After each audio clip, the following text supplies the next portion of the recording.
I never lose, either I win or I learn. Those are my only options, to whomever it may concern.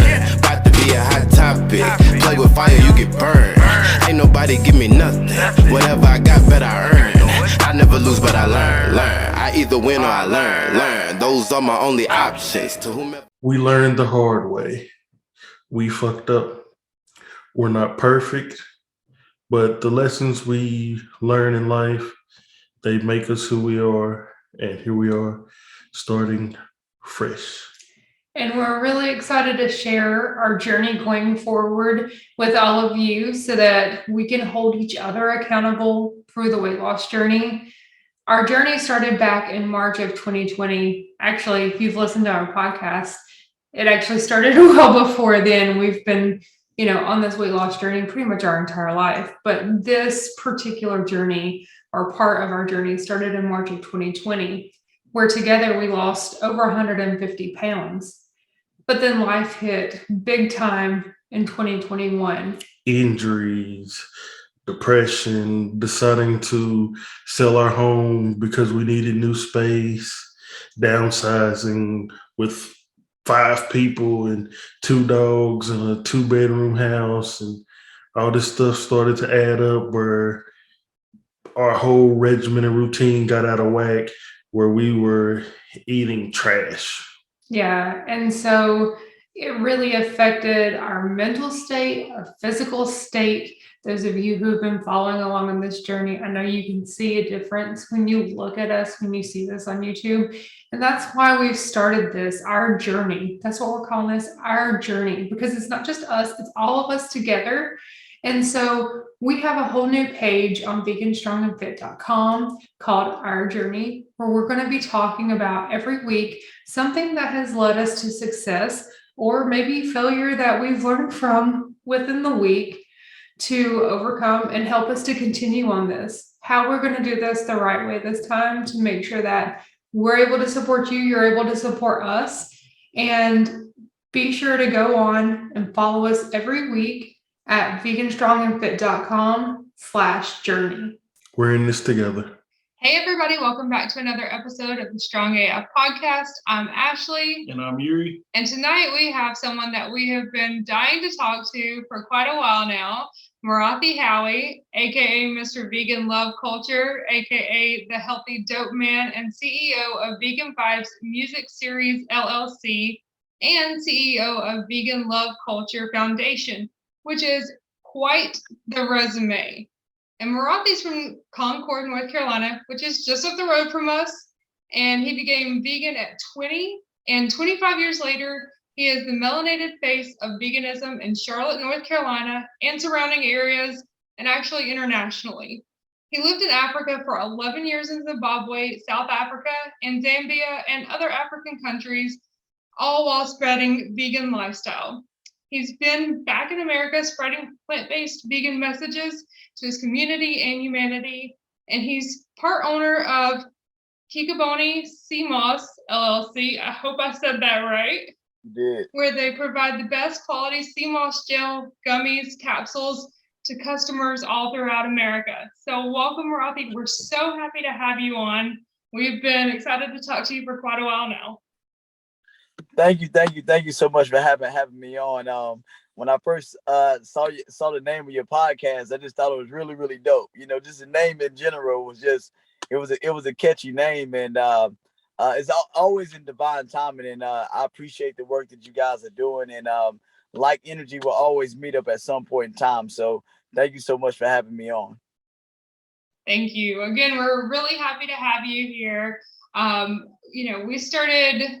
I guess following you and everything last year, which was about a year after our vegan journey started, when we found out about the Vegan Vibe series. So yeah, when we found out about that, I want to say it already passed or something like that, and we was like, "What? This is in Concord? Oh my goodness, I missed out on all this."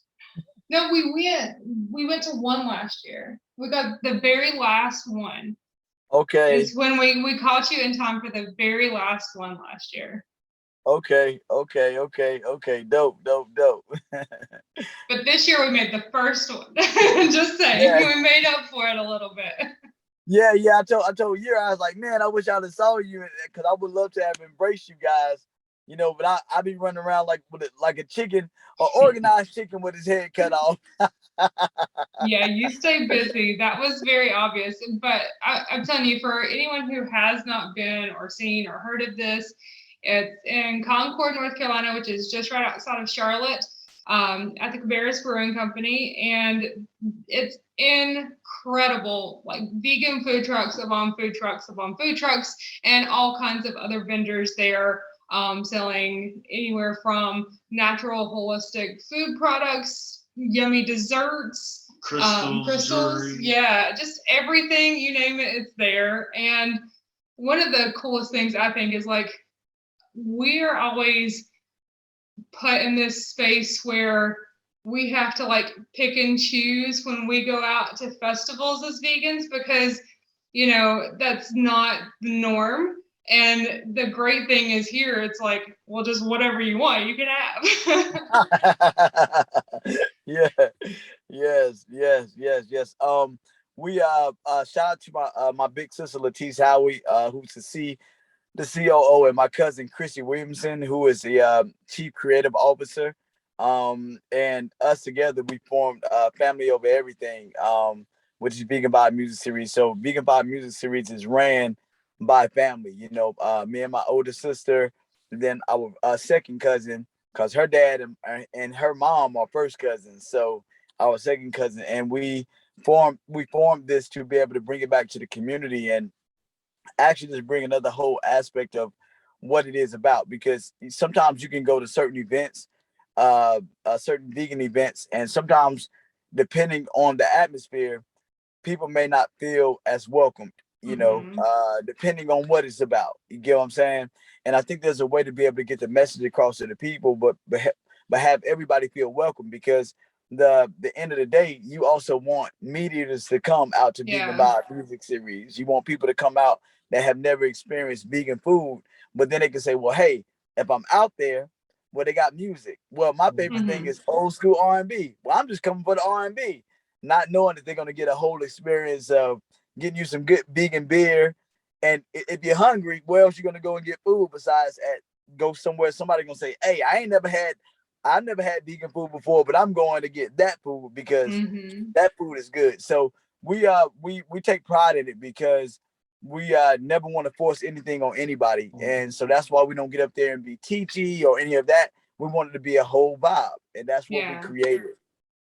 Well, you definitely did a great job. I love that you say that too, though, about not wanting to turn off the meat eaters. That's the crowd that you're looking for, right? Because that's the ones that you want to show, like, hey, there's more out here than just what you're currently seeing, what you're currently eating. And, like, even with our coaching and stuff, that's the way that we go. Actually, we have never coached a vegan person.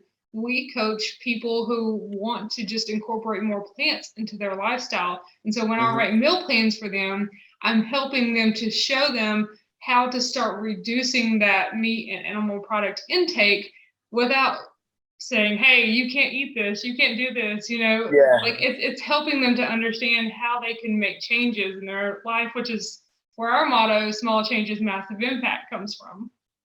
Oh, wow. That's dope. Small changes, massive impact. I like that. That's really, really dope. That's really, really dope. Y'all need to, what's the word? Not copyright. Yeah. Y'all need to trademark that. Trademark it. That's dope. I've never heard anybody say that. Thank you. Yeah, that's a great idea. We definitely need to do that. I don't even remember how we came up with that. We may have said it in a podcast episode, and we were going through listening to it, and that kind of stuck out in the moment, where it was like, small changes, massive impact. And it just encompasses everything. You think about it, it could be just about anything in the world. Just small changes can make a massive impact with whatever you're doing in your life. Yeah, I think that's dope, because when you look at any of the scriptures or any of the spiritual, it's always about the mustard seed. Mm-hmm. Well, so the smallest things is what make it. And when you look at a tree, you might have a oak tree or whatever type of tree. It's been there for years and years and years, thousands upon years. But when you see that small seed, you will never look at that small seed and see how big that tree is going to actually grow. So the small impact, the small, say it again. Small changes, massive impact. Is massive impact. I think that's a very, very dope saying. I think y'all need to go ahead and just mail you. You can the way that you can trademark something, you just write it and you can mail it back to yourself. So you put it in a PO box and you mail it. That they call that the old way of trademarking, but it always works. Okay. You can mail it off. Go to the post office, mail it off, and say this is ours XYZ, and mail it back to your residence, and no one will ever be able to take it from you. Look at that. Not only are we getting amazing content about your life, your story, but we're also giving our listeners amazing business advice. And we're getting it too. Thank you. Yes, so whoever's listening, watching, definitely y'all want to do that because we're definitely going to do it. Yeah. Yes. Yeah. Very smart. That's incredible. Speaking of small changes, massive impact, I think you said that you've been running Vegan Vibe series for, was it 5 years now? 4 years. 4 years. Mm-hmm. And the impact that it's had across the community and just the visual from what we see. I mean, you guys are always out there packed. Everybody's loving it. Like, I've never come and seen anybody just not happy. Everybody loves it. So, you have had a massive impact in the community. So tell us more about like how this idea got started, how you came up with this. Hold on for a second. Before you get started, let's go back. When we went last year, we got there maybe 1 or 2 o'clock, and we were still able to park right in the entrance, right around there at the building right there. And then this time we got there maybe a quarter after 1. So pretty much at the beginning, and it was already packed. You had cars lined up on the grass up there. It's like you see a big difference. Well, I guess you got yourself out there doing it the old school way, handing out flyers. You're in South Carolina. I see this man, he's at this restaurant. He's over here. He's got the mailman he's handing stuff to. So you out there doing your thing. Thank you, man. I really, really appreciate that. Master P taught us well, and Nipsey Hussle taught us well, man, that you got to get out the trunk. I don't believe in posting anything on social media and expecting people to come. I take pride in the fact that, because I'm a vendor as well. I've been at events where people don't advertise the way they're supposed to, but you're getting charged a certain amount out there and you're expecting certain people to come. Well, who does the advertising? Yeah, we're going to do our own part, but it's up to the event coordinators to really, really pull it together and get the people out there. So I wouldn't dare want to take a vendor's dollar without knowing that you're going to be supported. And after the people come out, it's up to you to sell yourself, because that's what it's all about. We all have a product, and and at the end of the day, you're selling yourself. And so, but my job is to get the people and the food out there. So, but I have an unwavering spirit for success. It can never be detoured. And so that comes from, the family background that I come from on my dad's side of the family, and how strong they were as entrepreneurs. Some of them were street hustlers, and some of them were legal, but they were very strong in entrepreneurship. And so I get that from my mom and my dad's side of the family. However, Vegan Vibe music series came from us. Me and my sister were in her room one day. We just got through hosting. We hosted Beltree's very first Vegan Soul Fest. Me and my sister did. We actually brought Tabitha Brown in to be there for them. And so after that, we then went into our own lab, and Tabitha, this is what Tabitha actually told me and my sister, and she kept telling me this. She kept saying, Morathi, you have a following. People love you. You need to do an event. You need to do an event, because if you create it, people are going to come, Morathi. And she was telling me this on the way back to dropping her and her daughter Choice back off to the airport. She was like, I'm serious, Morathi, you need to go ahead and do an event. And so me and my sister, we went home and we thought, okay, well, you know, people do different vegan events, and I've traveled all the way to Chicago for a veg fest driving. You know, me and my a few of my friends, we went out there together. And so one thing we noticed is that sometimes, you know, it can be a little too preachy. Sometimes you can leave out certain elements. Sometimes you don't have enough vendors where people are not having to wait. You get what I'm saying? There's enough options out there where there's so many options that they can go wherever they want and they don't have to wait in long lines. Except a few exceptions, but other than that, you can be able to get in and get out. So those were the things that we took together. And we also thought about the element of music and what music does for the human soul and how it brings people together. And so, and then you add a brewery in, good beer, you know what I mean? And it's just a dope atmosphere, as long as it's family friendly. And so we're my mother and my mother was a philanthropist of the community for a very long time. She gave back in so many ways. She contributed throughout the voting, and they wanted to have on city council. She does so much for the community that giving back is something that's all we know to do. Because we had to go out and pass those flyers out as little kid to go vote, do this, do that, you know. So we learned it from my mother, and then we just took it on to another level in the Vegan Vibe music series. That's amazing. Yeah. I love it. I love how everything just kind of came full circle for you, and to see those, you know, parental influences in your life that really drove the man you are today. And even though I feel like we didn't have those parental influences in our life, that's who we're striving to be for our children. Yes. Because it really is, you know, being able to make them understand that there's more out there than just working for someone else. There's more out there than, you know, having to do what the societal norm is. You know, be yourself, go out there and push and drive for what you're interested in and what you can help out with.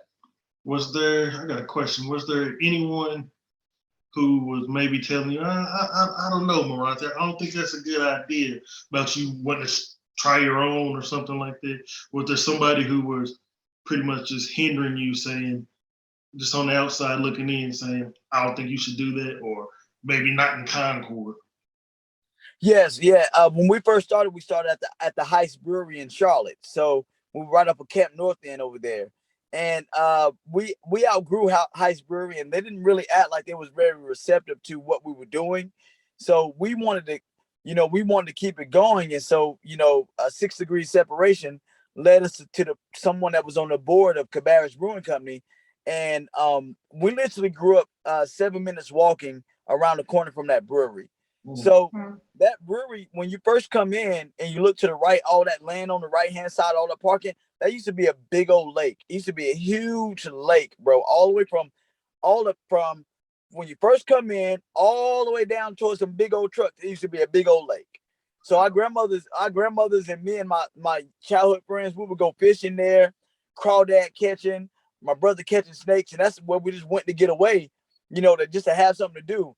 And so to bring it back to Concord was something that it was amazing to be able for it to happen, because we were looking for other breweries in Charlotte, but we knew we needed to get bigger. And then the creator led us back to Concord. So yeah, we had so many people say, why are you taking it to Concord? You shouldn't take it to Concord because nobody's going to come. Nobody's going to come all the way down and travel. But what I've seen within the vegan community that I've been a part of for so long, Charlotte and other places, vegans travel for veganism, because you only have a niche of it. You don't have it everywhere. So people that are interested in the vegan lifestyle and stuff like that, where they see vegan, they jump on the road and they go. But not only that, I am a killer of naysayers. So if I get a naysayer, they only make me go so much more harder at them because I know my purpose. So when I get the naysayer, in my mind, like, okay, I got to prove you wrong. I have to show you better than I can tell you. How do you show somebody better than you can tell you? When you get on social media, when you look on social media, you got to say, oh, damn, there go Morathi again. So, with the flyers out there, he giving them out again. Then the results show up at the end. It's nothing simple. success is nothing that you just, you know, y'all have seen this before. You know, what you guys have going on your podcast, as you continue to grow it, no one looks at the editing that you have to do and all the other things you have to do as you continue to gain your followers. They only see the success that goes in everything else. Nobody sees the amount of work that me, my sister, and my cousin put into this, and then to make it successful. A lot of arguments, a lot of things that just family just go through, but we always on the same page and we love each other because we're for each other. That's what family over everything is. So it is, yes, to answer your question, always naysayers. They are out there. Not only the naysayers, even haters. You know, you can call them haters.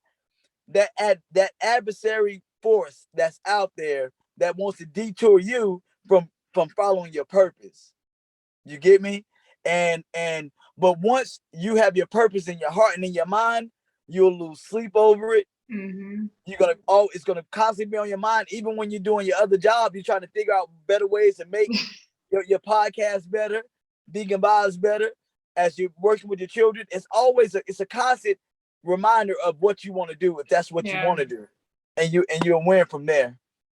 Yeah, that's exactly right. When I started laughing when you said that, you know, like in the middle of the night or things that it's going to keep you up at night. Because actually, I just wrote a book with my 5-year-old son. We wrote about the healthy T-Rex and how, you know, kind of giving it to in a way that kids can, Wow. T-Rex, the healthy dino. So we actually wrote it in a way, you know, to help kids understand a healthy lifestyle, but in a fun way, where it's, again, not preachy. But the funny thing is, I woke up in the middle of the night and wrote the entire thing on my phone before I went and printed it out. Like, that's how, it was just like all in my head. But the times that it comes to you is when you just don't even think about it.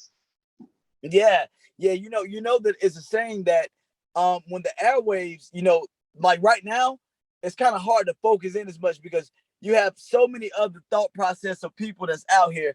I got my cousin, man. He's looking for me. So y'all, as we're walking, I got to give my cousin some Strongman. You know, so I gotta go find him because he's looking for me. But we're gonna keep talking as I'm going. All right. But you know, the thought process, they say that it's hard to focus in throughout the day because you have so many airwaves and thoughts is being passed out by so many other people. But at nighttime, anytime that you're woken up between 3 and 4 a.m., they say it's the best time to write down your thoughts, your ideas, because everybody else is sleeping at that time, and that's when you get a clearer message. And sometimes you wake up, you want to go right back to sleep. But if you're smart, you'll get up and say, okay, let me write down that thought that just came to me. So that's powerful that you did that. That's very powerful. Very, very powerful. Let me see if I can find where my cousin at. He said, oh, he's looking for me. He say he outside. Hold on. Let me just walk around. We can keep going though. I know this. Y'all can still hear me, right? Oh, definitely. Yeah. I learned a long time ago that you don't let those moments pass you by, because there's been way too many times where I've had really good ideas in the middle of the night and I'm like, oh, it's okay, I'll write it down in the morning, and then I forget and I'm like, damn, I should write that down. Yeah, because when you was telling me the following morning, it's like, what do you feel about me writing a book, a children's book, about sort of where it's not like just pushing veganism, but where there's maybe like a small bit about it, where it's overall wellness and stuff like meditation and eating better and eating fruits and veggies. And what better way to reach people than reach the kids, the youth? Because, you know, us adults, we're hard-headed. We got to learn the hard way right before it's too late, right after we have a heart attack or we got diabetes or we get our foot cut off, and then we want to maybe listen. I'm sorry. Hold on for 1 second. Let me put my earphones in so I can. Oh, no problem. He says he's here. And if you're here, why are you not outside of your truck so I can see? Good Lord. Hold on. What kind of herb is it that you have right there? I bring in African herbs from out of Africa. This is called Strongman Herb. It builds up the testosterone in men. That's you, cousin? No, that ain't him. Good Lord have mercy. Hold on for 1 second. Let me put Put my earphones in. Can you guys still hear me? Oh, much better. Okay, that's even better. Okay, all right. So it's called Strongman Herb. And this herb is two of the strongest aphrodisiacs that come out of Africa. And what it does is it strengthens the prostate. It gets rid of any swollen prostates. So it'll stop a man from going back and forth to the restroom. It's like giving your body testosterone times 4 or 5. And more than anything, it'll take you from T'Challa to Black Panther overnight in bed, brother. It's like taking the Black Panther elixir. Now, is this one that you have on your website? That's on not on my Kikaboni website. I have another website. I'll give you that website. I'll bring in. I'm sure. Do you know about Moringa? Mm-hmm. All right, I made Moringa a household name here in Charlotte and surrounding areas. The reason why it's so popular, I've been taking Moringa since 2006 when I discovered it in Africa.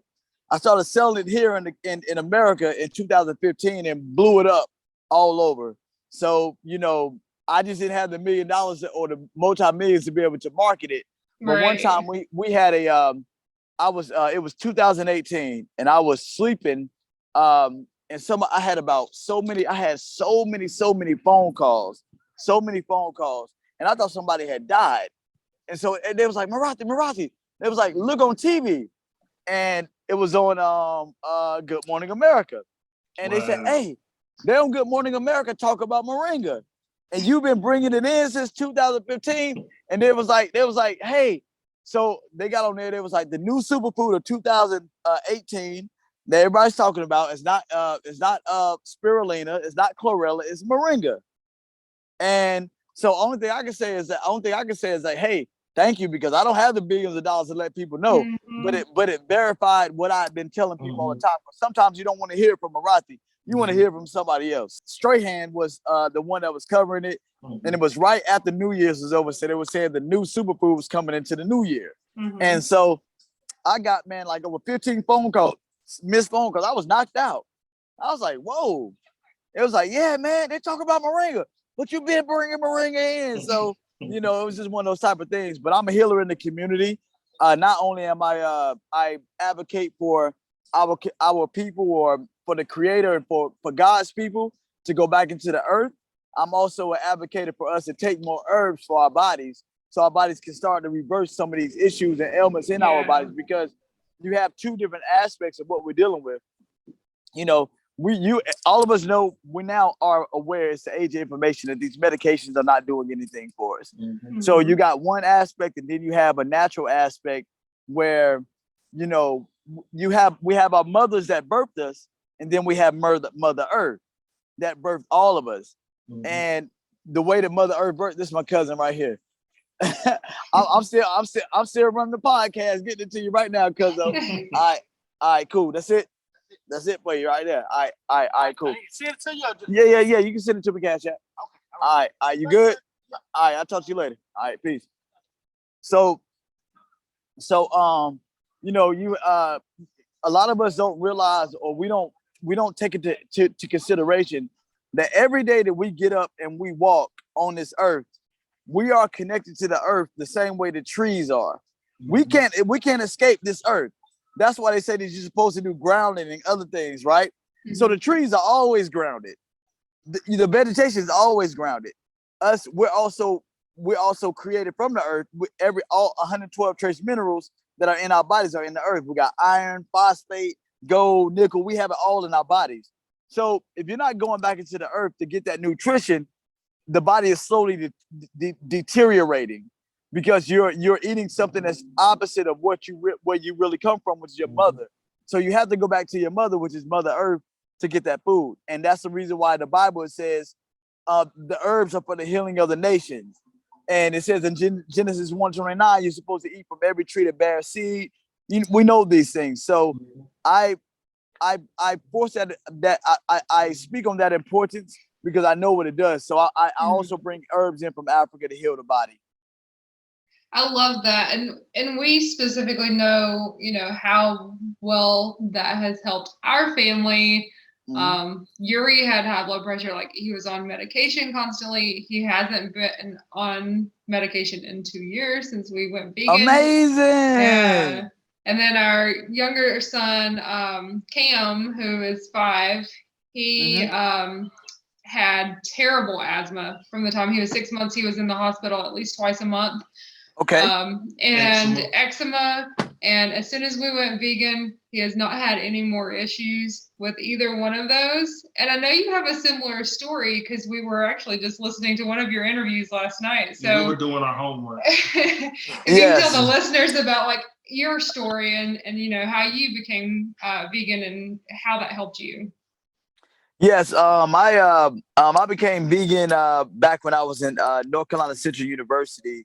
And I always say I only had one normal year of college, because after that I was offered the red pill, like in the Matrix. So either you want to go into a different world, or stay in this world that has you confused. So I chose to take the red pill so I could, learn more. So I had a good friend that had been vegan vegetarian for a while, and we were going to the cafeteria for Chicken Wednesdays, and Chicken Wednesdays and HBCUs. Every HBCU around in America, they do Chicken Wednesdays. So they always serve chicken, soul food stuff throughout that line. And he was like, hey, well, I don't eat meat. So I asked him the same question that most people ask us, but it's not asked to us as much as it was back then. Like, okay, well, what do you eat if you don't eat meat? And then that's when he went into, okay, I eat from the earth, XYZ. You don't need meat. You don't need animal flesh to live, and those things. So as we were going, I still knew I was gonna get my chicken. I didn't. Okay, well, let me watch what you gonna get through the line, because I'm getting my chicken, right? So he got all the sides. You know what I'm saying? And we sat down and ate, and he kept imparting knowledge into me. And truth is verifiable. If someone gives you truth, it's gonna hit you in the spirit, whether you want to hear it or not, and it's also verifiable. So I had to go back into my dorm room, and I paced throughout the night, started doing research. One thing took me to another, to the Alice in Wonderland hole, and I end up going into it. And another thing that I always like to stress the importance of, you have a positive snowball effect and you have a negative snowball effect, right? So the negative snowball effect is that I can get into an argument with my brother in the morning, and that mess up my whole day. The next thing you know, I done had a flat tire, and and it's like all these negative things keep happening. Or you have a positive snowball effect. You start off with meditation, you read the right literature, and your day goes well. So also, what you seek, it says, seek and ye shall find. So most of the time when people think about seek and ye shall find, they only think about the great things. But you can if you seek trouble, you're gonna find trouble. Yeah. Right? That's the way it goes. So I had a thirst for wanting to learn more about the vegan lifestyle. And in the Durham community, I ended up running into people that were also vegans, vegetarians, and it went from there, right? So that's how I ended up becoming a vegan. But during that time period, I used to have bad acne problems. I used to have real bad nosebleeds. I would wake up in the middle of the night and blood be everywhere on my, on my pillow and stuff. I used to have eczema. I would get patches on just small patches on my arms and stuff like that. Allergies was ridiculous, regular flus, all that type of stuff, until I read a book called Milk, the Deadly Substance. And after I read that book, it changed my whole life and how I looked at milk, and also going into the vegan lifestyle. So after I gave it up, nobody could look at me today and say thought that I had eczema problems or acne issues or any of that. So I'm a living testimony that the earth regenerates our bodies. So it not only keeps us our immune system strong, it regenerates our skin cells, it regenerates our hair, it regenerates us as long as we stay committed to it as much as we can possible. So I always tell people that I reverse aging. I'm 45. No one will believe I'm 45 years old, but it came from staying committed to going into the earth. What I put into my system and what I put on my skin comes from the earth in order for my body to heal the correct way. So yeah, that was my journey. My journey was, and I was looked at as being the crazy person in my community for doing it. and they couldn't believe I was doing it, but the creator put something on my heart, and look at where we are today. Yeah. That's something that reminds me. I was having a conversation with somebody today at work, and they were saying something. It was like, we're human. And I was like, no, you're human. I'm having a human experience. I'm out here experiencing life, being this being that I am, just taking everything in, enjoying this journey. And then I feel that the way we came across going vegan was, I was listening to a podcast. Dr. Sebi's daughter was talking, and she said, chicken is the devil. And I'm sitting there like, what? Hold on now. I love chicken. I go to Buffalo Wild Wings all the time now. You telling me this is a devil? So we eventually, we didn't even look towards veganism. We was, because I was sitting here thinking on down the line, Thanksgiving. I'm like, Thanksgiving, I can't have just a little piece of turkey. I just got to give it all up. Yeah, because he said, I want to try this, Ashley. I said, that's a big change. I said, if we're going to do this, like, we have to do it, and you're not going to be sneaking stuff in. He's like, you mean I can't have turkey for Thanksgiving? I was like, no, if you're going to, like, change everything our family eats, no, you're not eating turkey for Thanksgiving. So eventually we went pescatarian, and then we were doing like meatless Mondays, and then we just decided we don't really need this seafood or whatever. We'll just go full on vegan. Yeah, we got to the point where we were only eating it like once or twice a week, and we were like, well, if this is all we're eating it anyway, then why are we eating it at all? Yeah. Wow, that's an amazing testimony. And the fact that you have children, you have a family. You know what I'm saying? So, I always would, when I would talk about Meatless Mondays, I would always make it family oriented, because I'm like, yo, this is something you can do with your families and bring the family together. All right, look, y'all, we're going meatless for Mondays all throughout the year, so we're gonna get together and make these meatless meals, and it brings a certain type of unity where there's so much going on, you can't slow down and do things like that. So I commend you guys for going into it. And I always tell people this, they say that people always say that you didn't do it cold turkey, right? So cold turkey means that you just didn't shut it off. But that's not true, because at one point in time you had to just shut it off. Yeah. It doesn't matter if you slowly inched into the shut off, but once you said you wasn't doing it no more, that's cold turkey, regardless. You get what I'm saying? And so, it just depends on how somebody's journey goes. But once you decided you cutting it out, you're cutting it out. That's a cold turkey movement right there. Oh yeah. And one thing I can speak about it, I believe, I can't remember who said it. It may have been some artist that said, since I've been vegan, I'm spiritually peaking. And I heard that, and that's when I started thinking, I'm like, you know what? That's exactly right. Ever since I stopped eating these beings and everything, it's like everything up here and in here just magically changed. Where, like you said, that matrix is where I'm seeing these numbers and everything. Everybody else is seeing people. I'm seeing these colors and everything. Everything is just changed.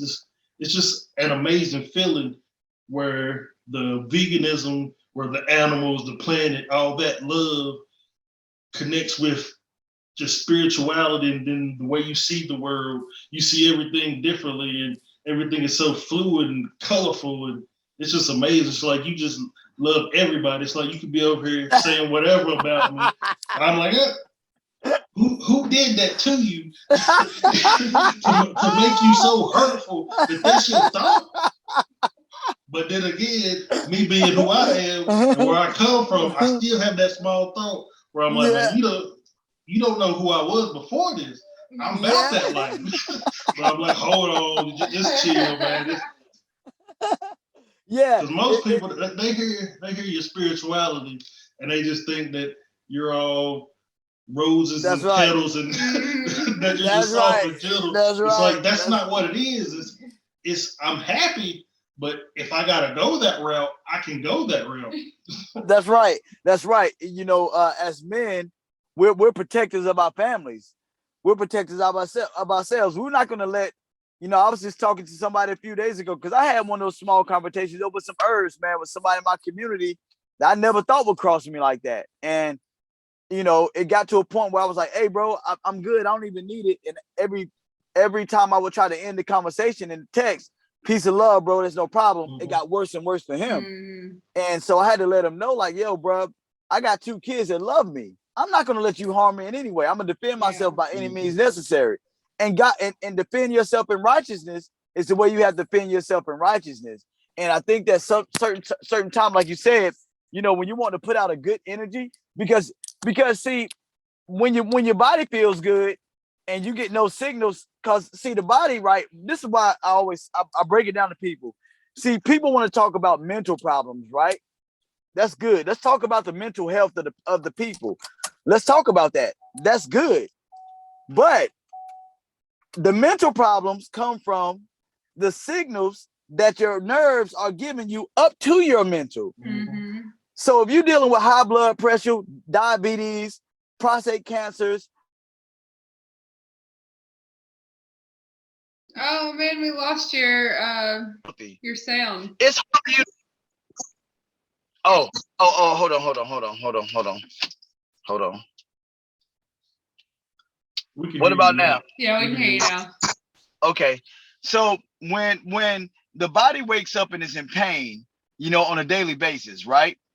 You got to deal with your children, right? They run around, they free, they just happy.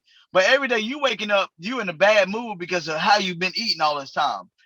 Eventually, that's going to reflect on the other people. You're gonna take that anger out on somebody else, right? So unhealthy people do unhealthy things to other people.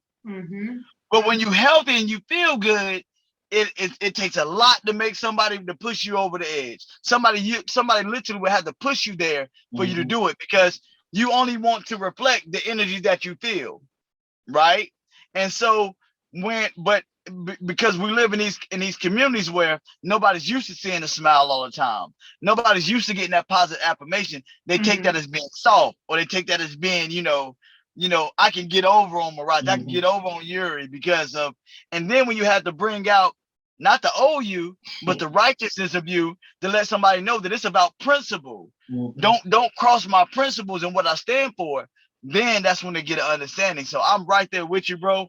It's a it's a thin line, because we're gonna always continue to smile. We don't have no choice to, because we feel good. And we just want to get somebody else on that other side. When somebody say you don't know what you're missing, I say I know what I'm missing. You don't know what you're missing. You haven't been on my side of the spectrum. You know what I'm saying? And I know how I used to be quick to temper. I remember how I used to be so ignorant of things, and I didn't care about certain things. I didn't until a consciousness came into me from connecting back to the earth. So I'm with you on that, bro. Yeah, I'm with you on that. That's a major thing, because like you were saying, I believe I was saying on one of the previous podcast episodes, and you kind of said it in your way, where I compare myself to like a thermostat, to where I control the temperature. And like you were saying, if I'm heated, that's going to throw everybody off. The kids are going to be in the mood. Everybody's going to be upset.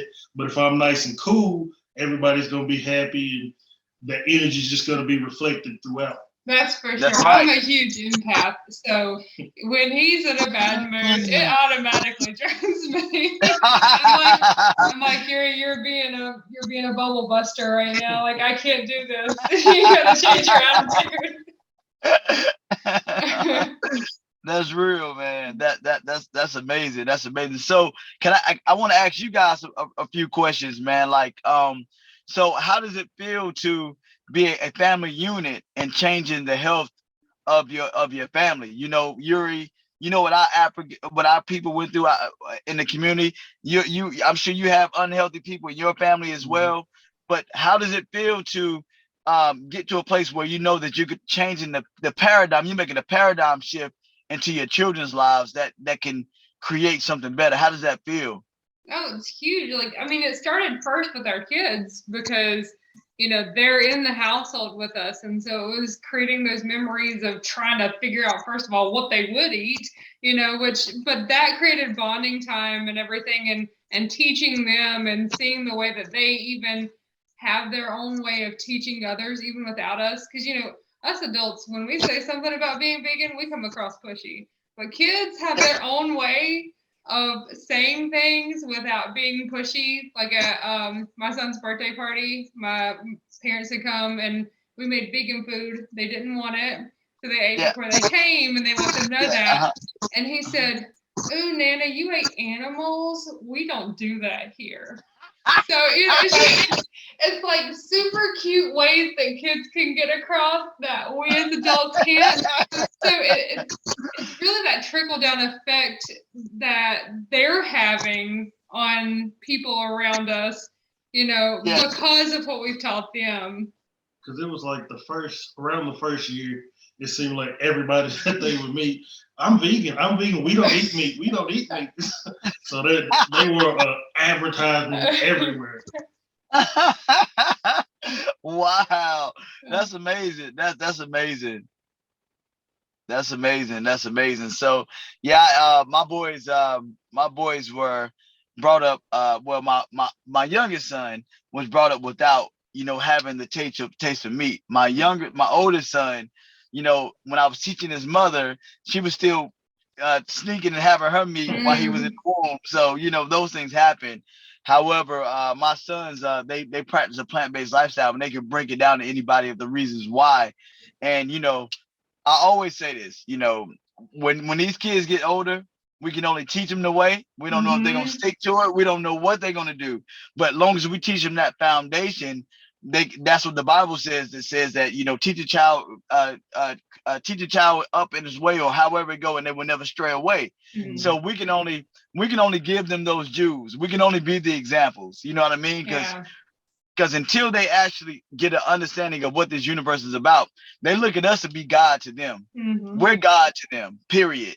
And they follow us. They look at everything we do. They're looking at us when we're not even looking at ourselves, and they pay attention. So I think once you can teach a child, don't give a child a McDonald's fry or a chicken bone, give them a mango or a smoothie. You can change the palates up of the children and get them to understand. And you being a wife, and being the one that probably does most of the cooking in the house, right? And the importance of the wife or the significant other, the feminine energy, knowing what to give the family, because you're the first nutritionist, you're the first doctor. If you didn't say, okay, hey, no, we're going to cut this loose, we're not going to do turkey or anything, that set the tone for everything else, because you're the one there preparing most of the meals. I'm pretty sure he may help with some things, but you prepare the meals. And so, it's an amazing thing to see women in general to jump on board and to be able to come in. And by far, there are more women that are in the vegan lifestyle than there are men. That's a fact. Yeah. A lot of women. Tell me this, and I'm pretty sure y'all have had this conversation. If you hang out with other couples, or just a girl, your girlfriend, or or a cousin, a female cousin, they be like, man, how am I get my man to eat vegan? Because the men are like, no, I want my chicken, I want my meat, and see, but now we're going to a different subject, right? So I always tell brothers, I'm like, and men in general, I'm like, okay, if you want ED, keep eating that meat. If you want an erectile dysfunction order, keep eating meat, because that meat stops your penis from having an erection, period. It clogs the arteries. And the only way that you're going to be able to keep your manhood is that you're going to have to eat more fruits and vegetables. You might not be a full vegan, but having an erection is supposed to be easy for men. It's not easy anymore, because they have so much blockage down to that blood vein, and they don't realize that dead animals block the blood veins and the blood from flowing. So there's so many different aspects of how we could be able to get it across to people. So it's very important.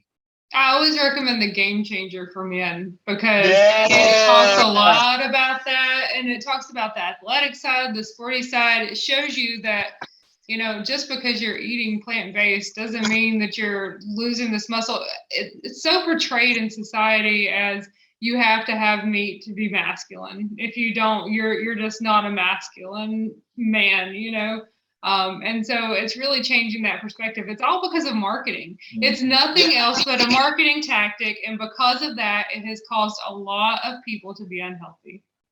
You're right. You're 100% correct. And it's caused that to say that like milk does the body good. No, it doesn't. Mm-hmm. And meat does not give you your manhood. It causes you to lose your manhood, you know.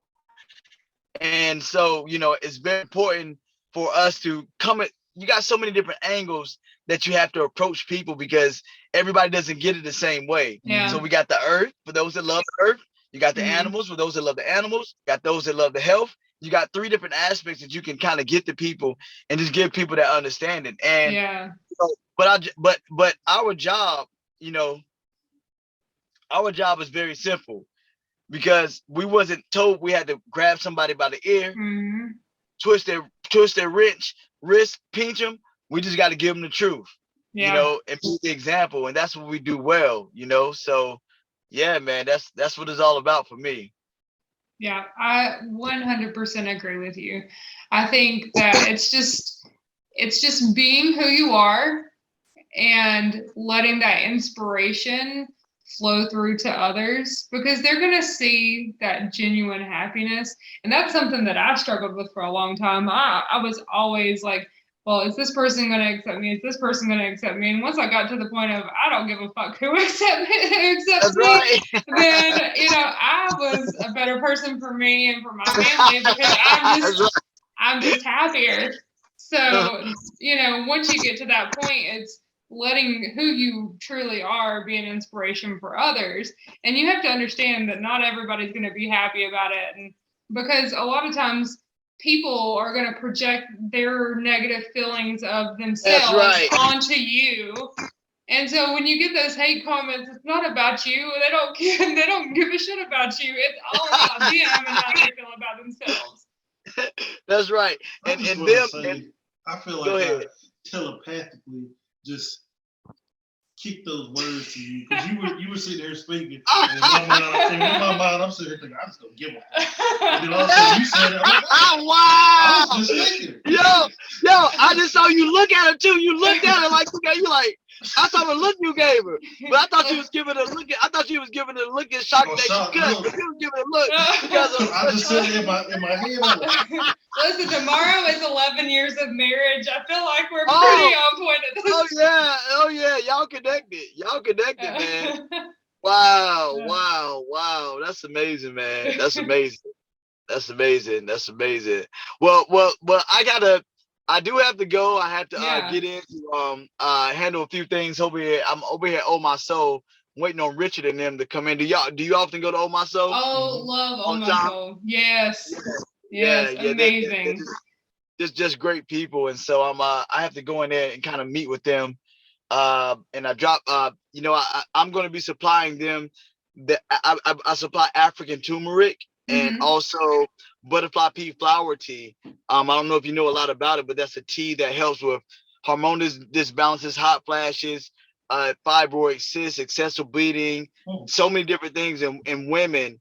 I've helped 5 women to avoid hysterectomies because of this tea, killing off the fibroids. So it's a very, very powerful tea. So Talila wants to make a drink out of it, and it's so beautiful. The flowers are a beautiful darkish blue. You let it sit in room temperature water, like 8 flowers, small little shriveled up flowers. Or do I have one? Let me see. I think I got one. No, I don't have one. Yeah, because I left everything else inside.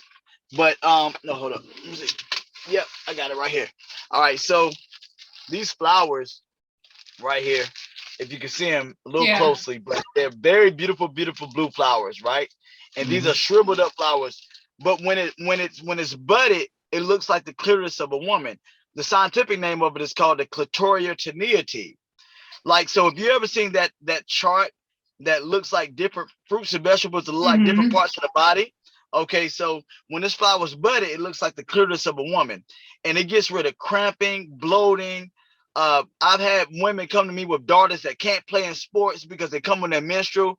I get them on that. They can play through the whole game. It's very good for women. Men can take it, but it doesn't do what it does for women. But what you do is You take about 8 of these flowers and you can put in the room temperature water or the pot of water, let it boil. It's gonna turn that beautiful blue. Then when you add lemon to it, it turns purple, just like the Black Panther elixir drink to it. You drink it down and you consume the flowers and let it work its magic. It is a game changer for women. And so this is something that next time you come out, you can get it. And this is, even if you don't have any issues, just if you might be going through a down day where you just need to feel better. This is a feel-good tea for women. It's very good. Okay. So I'm about to start supplying them with this over here at Oh My Soul with, of course, we got a sea moss gel and stuff there. So I have to go in and speak to Richard and them. But man, y'all got a dope podcast. I've been on some podcasts before, and it doesn't flow as freely as y'all's. It's really dope. Thank you so much. We appreciate you saying that. We've really enjoyed having you come on, and I know you've got things to do, but before you do, please plug. Before that, when you go inside, let Richard and his wife know we need them on the podcast. Yeah. Just let them know. I get that. I'll put that together. Yeah. I'll put that together real fast for you. Just let Richard know that the guy with the African symbol tattooed on his arm wants him on the podcast. The African what? He's got the South African crest on his arm. Yes. All right. I'll let him know. I will let him know. He'll know who you're talking about. Yep, I'll make sure I make that happen for y'all. Thank you. But before you go, definitely let all of our listeners know where they can find you. I know you've got a lot of touch points. Yes, you can find me at Morathi Howie on Instagram or Facebook. You can also Google me. You'll see Morathi Howie. You'll pop up. You'll see what I'm about. Also, you can follow us on Vegan Vibe Series on Instagram. And also, Vegan Love Culture Foundation will have that's a 501c3.